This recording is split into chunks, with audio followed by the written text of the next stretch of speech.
writing in English.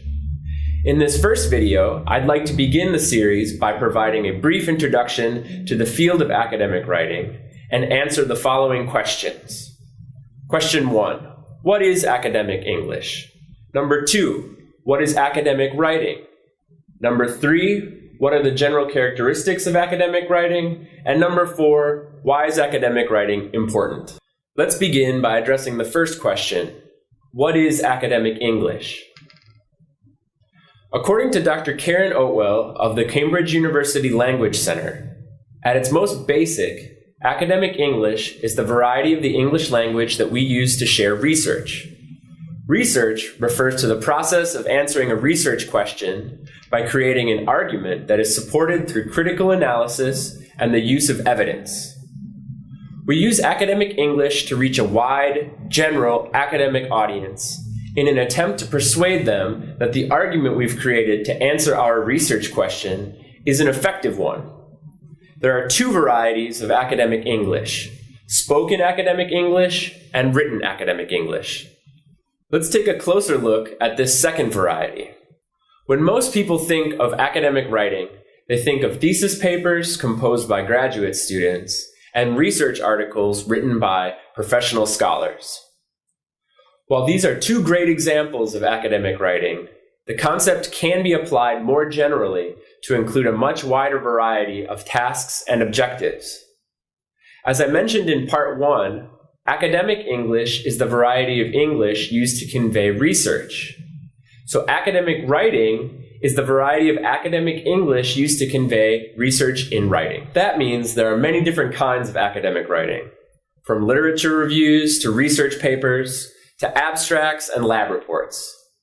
While trying to compare and contrast all the many different types of academic writing is a tall order, the most important thing to remember is that generally, each kind of academic writing has its own rules and conventions. As such, it's important to identify the rules and expectations for a particular genre of writing before starting to write. I will discuss the rules and expectations for a few different genres in later videos. While the characteristics of a piece of academic writing may differ depending on type, there are a few traits that are common to most academic writing. First, there are focused and specific expectations when producing a piece of academic writing. Academic writing is used to answer research questions. These questions are either provided by a course instructor or developed by the writer or researcher. Good academic writing starts with focused and specific questions to be answered. Second, academic writing emphasizes logical reasoning over emotional or sensory perceptions. Facts are more important than feelings.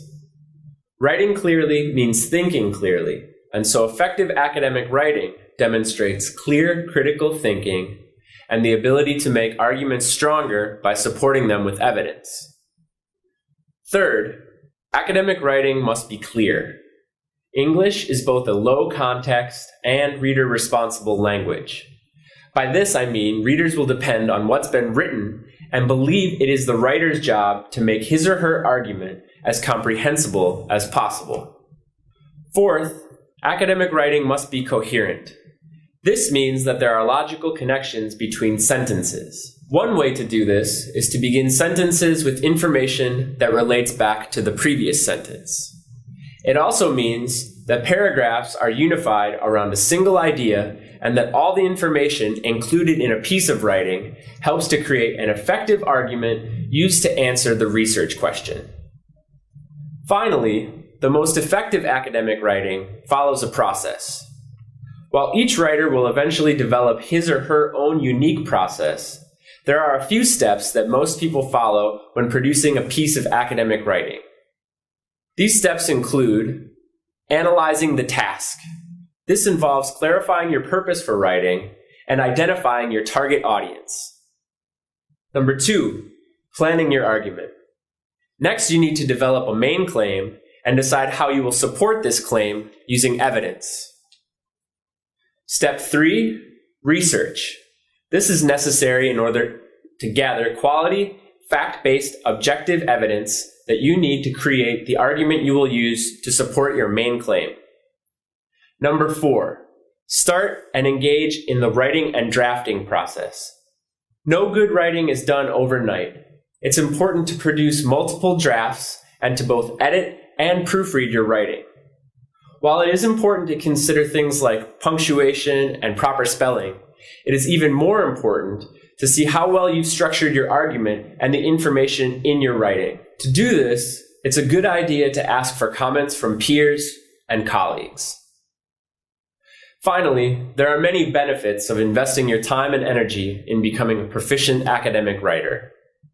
Academic writing is an important skill to master for a wide variety of professional and personal reasons.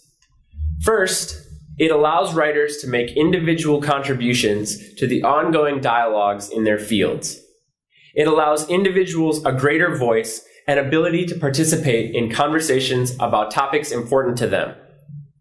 Additionally, by mastering the skills necessary to become an effective academic writer, a person also becomes an effective researcher and critical thinker. Finally, academic writing is a marketable skill that improves one's professional qualifications and makes one a more attractive candidate for potential employers. So, in the end, we see that academic writing is about much more than just the act of writing, which is itself not simply